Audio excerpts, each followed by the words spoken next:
Welcome back to Movie Recapped. Today I will show you a horror, drama, mystery film from 2018 titled Hereditary. Spoilers ahead. Watch out and take care. A view from a window reveals a tree house in the backyard. Next, a workshop is seen, filled with miniature models, including a very special one of the house itself and its inhabitants. Steve walks into Peter's room to wake him up for his grandmother's funeral. Before he leaves, he asks him if his sister slept in her room the previous night. He exits the house to find the girl, as Annie is already sitting in the car waiting for them. Steve finds Charlie sleeping in the treehouse and he scolds her for sleeping there. In the funeral home, Annie is giving her mother's eulogy. She calls her a very secretive and private woman. While Annie is speaking, Charlie is drawing her portrait in her notebook. Her father sees her doing it and stops her. Later, Charlie walks over to the open casket and sees her grandmother's necklace. She looks at the other people saying goodbye and notices a woman put something on the dead woman's lips, then opens a chocolate and starts eating right there. Her family walk over to her and ask her if it has nuts in it because she's allergic. They come back home after the funeral and walk inside the house greeting Maxie. Annie asks Steve if she should be sadder. Later, she's working on a miniature of her mother in the hospice, when Steve comes in and they chat a little. Peter is in his room playing the guitar and Steve checks up on him too. Annie goes over to Charlie's room. She sees a drawing of her grandma and noticing how distressed Charlie is, Annie tries to comfort her by saying that she was her favorite. The grandma was very protective of her. Charlie asks who will take care of her when she dies too and her mom tells her that her dad and brother will, but she doesn't like the answer. After their talk, she walks into her workshop and decides to go through the boxes of her mother's stuff. She opens an album with family pictures first, then a book on spiritualism. Inside she finds a note from her mom, asking to be forgiven because their sacrifice will be worth it in the end. Annie puts the stuff back and turns off the light, then she sees a ghostly image of her mother in the corner. She turns the light on and no one's there. The next day, Charlie is in school and her teacher catches her playing with a toy instead of answering the quiz. Suddenly, a bird hits into the classroom's window. Charlie seems unbothered by the incident as she looks over to the teacher desk. Peter is bored in class, staring at a classmate's bottom, when he gets a text by his friend. He gets called out by the teacher for not paying attention and the girl he seems to like, Bridget, gives him a disappointed look. After class, Charlie is outside looking at the dead bird. She makes sure no one is around, then cuts off the bird's head and puts it in her pocket. Someone is watching her do it from across the street. Later, Annie sees that the door of her mother's room is open. When she goes to close it, she sees a triangle on the floor. Annie asks Steve if he went into the room. Then they are seen locking it and Steve takes the key. She knows she's being dramatic, but her husband understands. Peter gives his dad the phone, saying the call is from the cemetery. They tell him that his mother-in-law's grave had been desecrated. When Annie asks him about it, he lies what the call was about. She tells him that she'll go see a movie, but actually goes to a grief recovery meeting. Annie tells them about her mother dying, but also how her father died when she was a baby.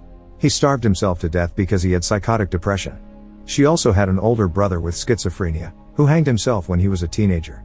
Annie continues speaking about her mother, who lived in her house before they put her into a hospice. Before that they were estranged. When they started talking again at one point, her mother started influencing her daughter and Annie felt guilty about it, as well as about her getting sick. She thinks that she is blamed for everything. Meanwhile, Peter is getting stoned in his room and gets a text from his friend about a party the next night. Someone is spying at him from outside. The following day, Charlie is in her room working on a project when she sees an apparition in her room. She goes outside with the dead bird's head in her hands. When she gets to a clearing, she sees her grandmother surrounded by fire in the distance. Simultaneously, Annie gets an email from the gallery that will be showing her work, asking for a peek at what she's working on. She goes to prepare her piece in her workshop, when Peter comes in and asks her if he could borrow one of the cars for the party. He tells her that he won't be drinking, which she barely believes, then she tells him to ask his sister to come with him. He looks for her in her room, but she's not there. Annie looks for Charlie and finds her in the clearing, yelling at her for being outside the house barefoot and without a coat. She tells her mom that she wants her grandma. When they enter the house, Annie tells her that she'll be going to a party with her brother. She doesn't want to go because she doesn't know anyone. Annie tells Peter that now that she's coming with him, he really can't drink. They drive to the party, both unhappy about their situation.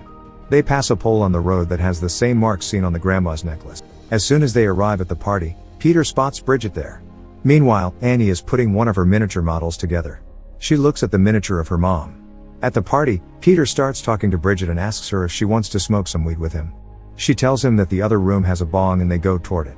He notices Charlie following them and begs her to stay back. Peter tells her to get some of the cake to get rid of her. Him and the girl join two other people in the next room. Meanwhile, Charlie is at the main room, eating some of the cake. She starts feeling bad. Bridget asks him about his sister and tells him that she made a bad drawing of her. Charlie is sitting by herself, working on her project, breathing heavily. She drinks some water. Peter is smoking weed as she enters the room calling for him. He notices that she has difficulty breathing and she tells him that her throat is closing up. She's having an allergic reaction from the nuts in the cake. Peter carries her out to the car and speeds to the hospital. The girl can barely breathe. He tells her that they're almost there. She opens the window and puts her head out, as Peter tries to avoid hitting something on the road. Her head gets ripped off by the pole. He stops the car and sits there in complete shock. Peter can't even make himself look back. He starts crying, then drives away. When he gets to the house, his parents hear him come in, but he doesn't say anything to them. He just walks into his room and lies down. The next morning, he's lying awake and hears his mom saying that she'll go out. In a moment, he hears her wails when she finds Charlie's body. The mom is still screaming that night, crying for Charlie and wanting to die. Peter hears her cries. They bury the girl the next day. During the wake, Peter stays isolated from the others behind a glass wall and Annie is in her bed. Steve sends the people away, then walks into Charlie's bedroom. He flips through Charlie's notebook. Peter goes to bed and sees a red light come on in the treehouse. There, Annie can be seen sleeping in Charlie's spot, next to a heater. Peter goes to school, but he just keeps thinking about the accident. Later, he's smoking weed with his friends. He starts feeling bad and they notice him struggling. He says that he's having some kind of reaction, like his throat is closing up. They try to calm him down and he asks his friend to hold his hand. Later, Annie thinks about going to another grief recovery meeting, but drives away. Suddenly, a woman flags her down. Joan remembers her from before, but Annie tells her that she came there today for her daughter and not her mom. She tells her that her son and grandson died 4 months earlier and that going to the meetings has helped her a bit. Joan gives Annie her phone number if she needs someone to talk to. They say goodbye. When Annie comes back home, she sees Steve waiting for her. They go to bed together, but when he touches her she leaves the bed. Steve tells her that it's too cold to sleep out there. Peter looks at the light in the treehouse, but gets spooked by a presence in his room. He doesn't see anything there though. Annie is in her workshop adding details to the miniature of Charlie's room, when she remembers that she needs to call the gallery. She spills one of her paints on the paper with Joan's phone. A bit later, she knocks on Joan's door. The woman greets her warmly and invites her in. Annie tells her how she found Charlie's body in the car, then she takes a pill and finds something in her tea. Joan asks Annie about her relationship with Peter. She tells her a story about a few years ago when she almost killed herself and her children while sleepwalking. Peter woke up in the same moment she did and started screaming. No one believed her that she was just sleepwalking. She tells her that he always held that against her, no matter what she would say or do. Sometime later, Steve goes up to check on Annie and finds her making a miniature replica of the accident. He's upset that she would make something like that, fearing that Peter might see it. Annie says that it's a neutral view of the accident. Steve tells her that he came to get her for dinner, but that he doesn't care if she comes down anymore. Later, they're eating and Peter comments that the food is really good. Annie snarls at that. He asks her if there is something she would like to say to him. She tries to avoid saying anything, but eventually flies into a rage. Annie tells Peter that even though she knows how much he is hurting, that she can't forgive him for what happened, especially because he can't own up to it. When she calms down, Peter asks her why she doesn't own up to making Charlie go at the party in the first place even though she didn't want to go. Steve stops the argument and Annie storms out. The two of them are left sitting on the dining table. The son crying next to a father who doesn't know how to help him. Annie tries to continue working the next day, but instead just goes to buy more art supplies. When she walks out of the store, she runs into Joan. She tells her that she's really good because something has happened to her. Joan doesn't know how to tell her, thinking that Annie would say that she's crazy. Regardless, Joan still tells her about her experience. She went to a seance where she met a spiritual medium. Even though she was skeptical when she went, her mind was completely changed. The spiritual medium came to her apartment and conjured her grandson. Annie doesn't believe her, but Joan tells her that it was very real. She convinces her to come to her place with her, so she can show her. They're sitting on a table and she instructs Annie what to do. She calls for her grandson and asks the spirit to slide the glass. Annie freaks out, but Joan keeps going. She communicates with the spirit and it keeps moving the glass. Suddenly, Annie feels it there too. Joan takes out a blackboard and it writes on it. Annie asks her to stop because she can't handle it and Joan tells her that she understands. She gives her instructions on what to do if she wants to try it for herself. Joan tells her to light a candle, then to get something that belonged to Charlie as a link to her spirit. And when she's ready she should read the words on the paper. Lastly, she tells her that all of the members in her family have to be in the house when she does that. Annie can't sleep. She sees ants in her bed coming in through the window. Annie follows the ants into Peter's room. She sees them crawling all over him and his face. All of a sudden, Peter wakes her because she was sleepwalking. She asks him if Charlie is there. And he asks her why she's scared of him. Annie blurts out that she never wanted to be his mother, but was pressured into it by her mother. She even tried to stop it by trying to have a miscarriage, but that she's happy that it didn't work. Peter starts crying, asking her why she tried to kill him. She says that she was actually trying to save him, and she bursts into flames. Suddenly, Annie wakes up in her bed. She goes into the bathroom and says the words on the paper that Joan gave her. Annie goes into Peter's room and wakes him, apologizing for everything and telling him to come downstairs to try something together. She wakes Steve up too. They all gather in the dining room and she brings the table to them, grabs their hands and tells them to think of Charlie. Steve gets mad at her, but she says that she's a medium and that she can show them. Peter agrees to stay, and after some convincing, Steve does as well. She concentrates and asks after Charlie. Peter hears something behind them. Annie puts their hands on the glass and asks her to move it. Peter feels something strange and the glass moves. Annie asks Charlie to draw something for her, as Peter gets scared. Steve closes the sketchbook, but she shows him the drawing Charlie did before. Peter begins to cry and something breaks in the background. The candle flames explode up and the candle relights itself. Steve checks under the table and hears the noises of difficult breathing coming from Annie. A child's voice comes out of her. Peter freaks out because Annie acts like she's possessed by Charlie, talking like her and asking for her mom.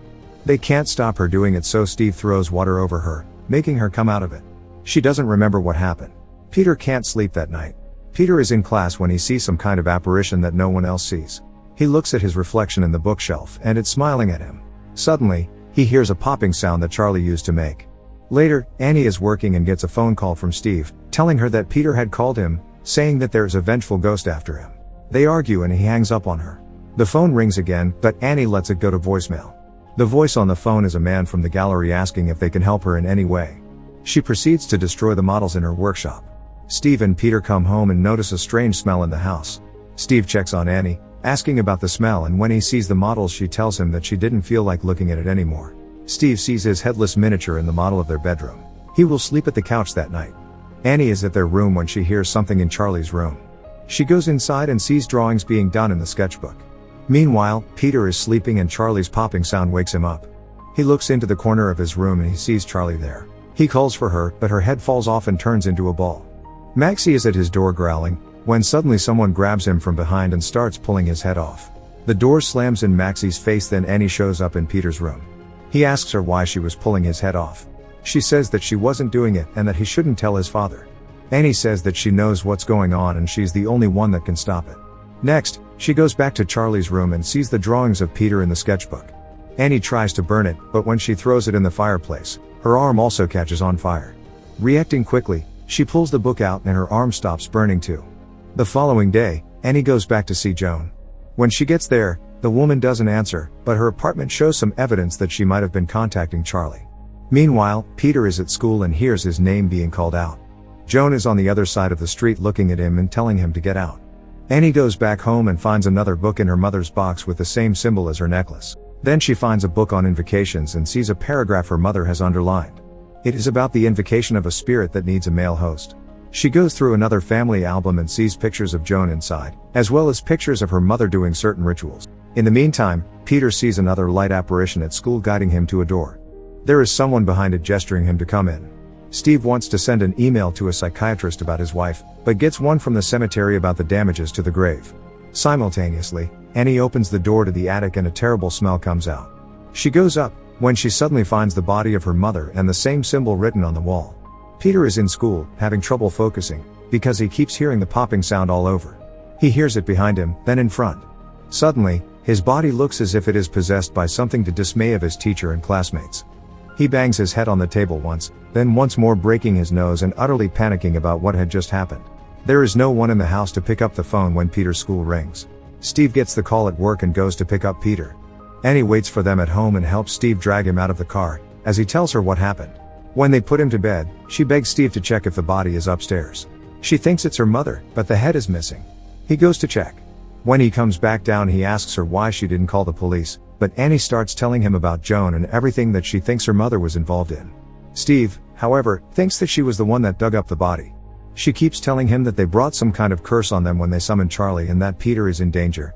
Annie tells him about the book, but explains how she thinks she's linked to it somehow. Yet if they don't destroy it, Peter will die.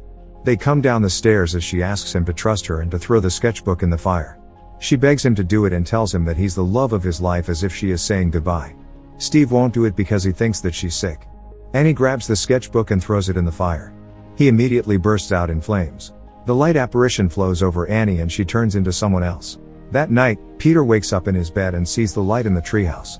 He calls after his parents, but no one replies. When he gets up to eat, he sees the lights turn on outside and something crawls behind him. Peter walks out of his room into the dark house, when he hears something. He slams his grandma's door shut and goes down in the hallway, passing a miniature of their house. Peter finds his father's body in the living room. There's a noise behind him and Annie is lurking from the ceiling. He turns in the other direction and sees a naked person in the shadows. Suddenly, Annie starts chasing after him upstairs. He hides in the attic, begs her to stop and apologizes. She's pounding at the attic door and suddenly stops. Peter calls out to her, then looks around the attic and finds that the place is set up for some sort of ritual within the center of it. He thinks that he's dreaming and tries to wake himself up. Peter looks up and sees his mother cutting her head off. Then sees more naked old people. He jumps out of the window. The sound of a head falling can be heard from the attic. The light apparition enters Peter and he wakes. He sees Annie's headless body float to the treehouse. Peter makes the popping sound that Charlie used to make and follows his mother towards the treehouse, noticing the naked onlookers in the bushes. When he gets to the treehouse, there are many other people there. He sees his sister's head mounted on a mannequin, with everyone, including his mother's and grandmother's body, bowing to her. Joan walks up to him, putting a crown on him. She tells him, or rather Charlie, that she's alright now. Joan tells her that she is Paimon, one of the kings of hell. They have summoned him from the depths of hell and give themselves over to him. Make sure to subscribe and turn on notifications so you can watch more videos like this. Thanks for watching.